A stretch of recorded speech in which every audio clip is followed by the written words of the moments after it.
नमस्कार दोस्तों, स्वागत है आपका एक और नए बेहद इंटरेस्टिंग वीडियो में, जहां पर बात करने वाले हैं वार्षिक परीक्षा 2023-24 कक्षा 8 के हिंदी विषय के एक और नए प्रश्न पत्र के बारे में। ऐसे ही प्रश्न पत्र कई वीडियोज हमारे पहले चैनल पर अपलोड किए जा चुके हैं। ये सेट नंबर 5 है, यानी कि सेट नंबर 4 तक यहाँ पर पहले से अपलोड हो चुका है। 1, 2, 3, 4 सेट का मतलब होता है कि पूरा कक्षा 8 की सभी सब्जेक्ट के 1 वीडियो, 2 वीडियो, 3 वीडियो, 4 प्रश्न पत्र को हल करके डाला जा चुका है। ठीक है, ये 5वां होने वाला है। ठीक है, इसे भी देख लीजिए जाता है। हमारे यहाँ कक्षा 6 से लेकर पूरा 12 तक की हर एक मॉडल पेपर, हर एक क्लास, आपके यहाँ जो भी परीक्षा होने वाला हर सब्जेक्ट का हल सहित डाला जाता है। ठीक है, हल सहित डाला जाता है और इस वजह से आपके लिए ज़्यादा जरूरी हो सकता है। अगर आप यूजी पीजी कर रहे हो या किसी चीज़ की तैयारी कर रहे हो, किसी कंपटीशन तैयारी कर रहे हो, किसी एलिजिबिलिटी टेस्ट की तैयारी कर रहे हो, तो भी यह चैनल आप लोगों के लिए रामबाण होने वाला है। ठीक है, सब्सक्राइब कर लो चैनल को, आपके लिए बहुत लाभकारी होने वाला है, विश्वास मानिएगा दोस्तों। कुछ निर्देश हैं, सभी प्रश्नों को उत्तर सुलेख में लिखें, मतलब सुंदर लेख में लिखें। कृपया जांच लें कि प्रश्न पत्र में निर्धारित प्रश्नों की संख्या और सभी पृष्ठ हैं। अनावश्यक पृष्ठ नष्ट ना करें। प्रश्नों का क्रमांक ठीक से लिखें। अब चलिए खंड का देखते हैं। अपठित बोध निम्नलिखित काव्यांश को पढ़कर दिए गए प्रश्नों के उत्तरों के सही विकल्प चुनिए। वह शक्ति हमें दो, दया निधि कर्तव्य मार्ग पर डट जाएं, पर सेवा पर उपकार में हम निज जीवन सफल बना जाएं। छल छद्म द्वेष पाखंड झूठ से निस्दिन प्रभु हम दूर रहें, जीवन हो शुद्ध सरल अपना सुझ प्रेम सुधा रस बरसाएं। ईश्वर को दया निधि क्यों कहा गया है? क्योंकि वह सर्वशक्तिमान है। बच्चे किस मार्ग पर डट जाने की प्रार्थना कर रहे हैं? कर्तव्य मार्ग पर। बच्चे अपना जीवन किस प्रकार सफल बनाना चाहते हैं? परोपकार और दूसरों की सेवा करके। बच्चे किन बुराइयों को दूर करना चाहते हैं? द्वेष, पाखंड, अहंकार, छद्म। बच्चे किस प्रकार का जीवन जीना चाहते हैं? तो क्या है? शुद्ध और सरल। अगला क्या है? निम्नलिखित गद्यांश को पढ़कर दिए गए प्रश्नों को उत्तर का सही विकल्प का चयन करें। आज आदमी धन के पीछे अंधाधुंध दौड़ रहा है। ठीक है, तो यहाँ पहले ही क्वेश्चन उसी का दिया गया है कि आज आदमी किस अंधी दौड़ में शामिल है? तो धन की। ठीक है, अगला क्या है? 5 रुपये मिलने पर 10 मिलने पर 100। देखो, 5 रुपये मिलने पर 10, 10 मिलने पर 100 और 100 मिलने पर 1000 की लालसा, इस लालसा लिए वह इस अंधी दौड़ में शामिल है। इस दौड़ का कोई अंत नहीं है। धन की इस दौड़ में सभी पारिवारिक और मानवीय संबंध पीछे छूट गए। व्यक्ति सत्य असत्य, उचित अनुचित, न्याय अन्याय और अपने पराये के भेदभाव को भूल गया। उसके पास अपनी पत्नी और संतान के लिए भी समय नहीं है। धन के लिए पुत्र का पिता के साथ, बेटी का माँ के साथ, पति का पत्नी के साथ झगड़ा हो रहा है। भाई भाई के खून का प्यासा है। धन की लालसा व्यक्ति के जघन्य से जघन्य कार्य करने के लिए उकसा रही है। इस लालसा का ही परिणाम है कि जगह जगह हत्या, लूट, अपहरण और चोरी डकैती की घटनाएं बढ़ रही हैं। इस रोगी मनोवृत्ति को बदलने के लिए हमें हर स्तर पर प्रयत्न करने होंगे, जिनमें अपने मन पर अंकुश लगाना और लोभ, स्वार्थ तथा असंतोष जैसी वृत्तियों को काबू में रखना शामिल है। इस दौड़ का मानवीय संबंधों पर क्या प्रभाव पड़ रहा है? अगला क्वेश्चन है। व्यक्ति स्वार्थी हो गया है। पारिवारिक और मानवीय संबंध पीछे छूट गए हैं। व्यक्ति अहंकारी लालसी हो गया। देखो, इसमें दिया क्या है? पारिवारिक और मानवीय संबंध पीछे छूट गए, ये इसमें दिया गया है। इस अंधी दौड़ के कारण व्यक्ति किन किन बातों को भूल गया है? सत्य असत्य, धर्म अधर्म, अपने अपने अपने पराये के भेद को, पाप पुण्य, सच्चाई मान सत्य के, उचित अनुचित, न्याय अन्याय और धर्म अधर्म भेद को, सत्य असत्य, अपने पराये, उचित अनुचित, न्याय अन्याय के भेद को, ये आया है। ठीक है, अगला क्या है? धन की लालसा के क्या दुष्परिणाम हो रहे हैं? आपराधिक घटनाएं हो रही हैं। ठीक है, अगला क्या है? मानवीय संबंधों में मूल शब्द और प्रत्यय है मानवीय संबंध। मानवीय अब इसमें यही होगा। ठीक है, फिर भी चेक कर लीजिएगा में विद्यालय में अपने अध्यापक से। खंड सा है साहित्य एवं रचना बोध। सुदामा चरित्र के रचनाकार है नरोत्तम दास। ठीक है, जहाँ पहिया है नामक पाठ एक है। अब आपके यहाँ है, जो विधा होगा वो लगा दीजिएगा। लाल झाऊलाल का मकान था, पाठ को पढ़े होंगे तो आपको पता चल जाएगा। पानी की कहानी नामक पाठ के आधार पर बताइए कि पानी के पुरखे किन्हें कहा गया है।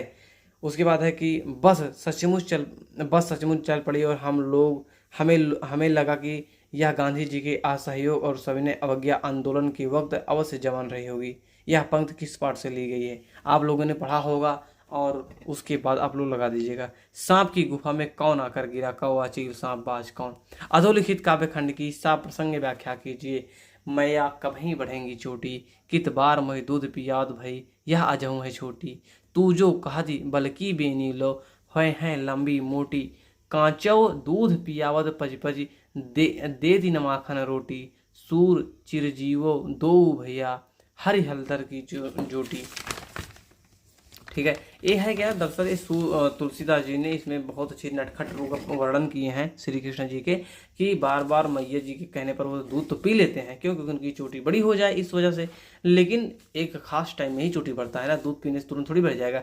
श्री कृष्ण वही परेशान हो रहे हैं कि मैया आप तो कहती हो कि दूध पीने से बढ़ जाएगा, तो अब तक ये बढ़ काहे नहीं रहे हैं। ठीक है, तो यही सभी चीज़ें वर्णन है। आपको सब प्रसंग लिखना है कि कहाँ पर कैसे का वर्णन है, संदर्भ भी लिखना है।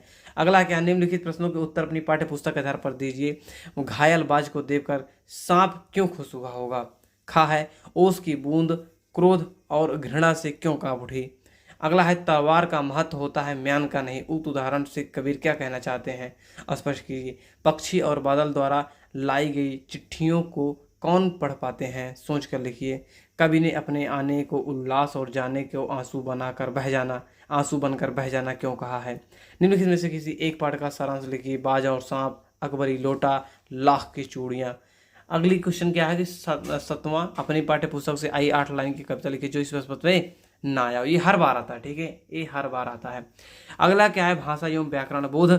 सही विकल्प का चयन कीजिए। जिस शब्द में आप उपसर्ग का प्रयोग नहीं हुआ है वह कौन शब्द है। अपशब्द, अपकीर्ति, अपयश नहीं। अपना में अप उपसर्ग का प्रयोग नहीं हुआ है। प्रत्यय के प्रमुख रूप से कितने भेद हैं, वो है 2। किन शब्द में तत्पुरुष समास नहीं है। चौमासा में चौ शब्द पहले आ गया, यानी कि चौमासा ना 4 मासों का हो, तो 4 क्या है, संख्या पूर्व दीर्घ। अगला देखिए, स्वर संधि के कितने भेद हैं, तो 5 हैं। अगला क्या, वर्षगांठ शब्द है, देखो ये क्लियर मुझे नहीं तो मैंने से छोड़ दिया, खास कर तद्भव होना चाहिए। निम्नलिखित प्रश्नों को उत्तर दीजिए। वाक्य के कितने घटक माने गए हैं, नाम लिखिए। रचना के आधार पर वाक्य के भेदों के नाम लिखिए। अगला आइए, उल्टी गंगा बहना तथा जल्दी आग में घी डालना, मुहावरे कर लिखिए। उल्टी गंगा बहना मतलब अपने मन का करना या उल्टे दिशा में अधिक कार्य करना, ठीक है। उसके बाद है जलती आग में घी डालना, यानी किसी बात को और आगे बढ़ा देना, ठीक, बहुत तेजी से। निम्नलिखित पंक्तियों में निहित अलंकार है। चरण कमल बंदव हरिराई। उसके बाद है, वह दीप शिखा सी शांत भाव में लीन। विराम चिन्हों से आप क्या समझते हैं। 10वां क्या है, आपके पड़ोस में हुई चोरी की सूचना देते हुए अपने क्षेत्र के थानाध्यक्ष को पत्र लिखिए, अथवा अपने विद्यालय के प्रधानाचार्य को अपनी किसी भूल के लिए क्षमा याचना करते हुए पत्र लिखिए। निम्नलिखित में से किसी एक विषय पर 200 से 250 शब्दों में निबंध लिखिए। किसी मेले का वर्णन, यदि मैं प्रधानमंत्री होता, मेरे जीवन का लक्ष्य। खंड घ, निम्नलिखित प्रश्नों का उत्तर भारत की खोज नाम पुस्तक पर आधार पर लिखिए। भारत में तनाव किस सन के महीने में बढ़ा। 1942 के आंदोलन में किस पीढ़ी ने अहम भूमिका निभाई। नेशनल कांग्रेस की स्थापना कब हुई और सन 1912 में भारत में कौन कौन से 2 नए साप्ताहिक निकलने शुरू हुए। स्वामी विवेकानंद की मृत्यु किस सन में हुई। अथवा अब देखिए, ये अगर पूरा करते हो, नहीं करते तो अथवा लगाकर इतना पूरा करना पड़ेगा। क्रिया विशेषण की परिभाषा दीजिए। वाला प्रत्यय से बने 2 शब्द लिखिए। दही शब्द का तत्सम रूप लिखिए। समास की परिभाषा दीजिए। अलंकार के मुख्यतः कितने भेद हैं, नाम लिखिए। अगला क्या है, निम्नलिखित प्रश्नों के उत्तर हमारे ऋषि मुनि पुस्तक के आधार पर दीजिए। मुदगल जी की पत्नी तथा पुत्र का नाम क्या था। मिथिला नगरी में रहने वाले देवरात नामक तपस्वी का दूसरा नाम क्या था। याज्ञवल्क्य को किसने ज्ञान प्रदान किया था। किन किन ऋषियों ने मिलकर वाराणसी को महान केंद्र बनाया था। आगे क्या है कि देवों के गुरु कौन है, उनका दूसरा नाम क्या है। ये खासकर बृहस्पति होंगे संभवतः, लेकिन पुस्तक के अनुसार लिखना है, ठीक है, उसे देख लीजिएगा। अथवा संधि तथा समास में अंतर स्पष्ट करें। देवेंद्र तथा भानुदय में कौन सी संधि है। हिंदी दिवस कब मनाया जाता है। अलंकार की परिभाषा दीजिए। शब्द तथा पद में अंतर स्पष्ट कीजिए। आशा करते हैं आपको वीडियो बेहद पसंद आया होगा। अगर ऐसा है तो वीडियो को लाइक करना मत भूलिएगा, चैनल को सब्सक्राइब कर दीजिएगा, ठीक है। देखो दोस्तों, यहाँ पर हर तरीके के प्रश्न डाले जाते हैं, हर सब्जेक्ट के, हर क्लास के। इस वजह से आपके लिए चैनल बेहद ही खास है।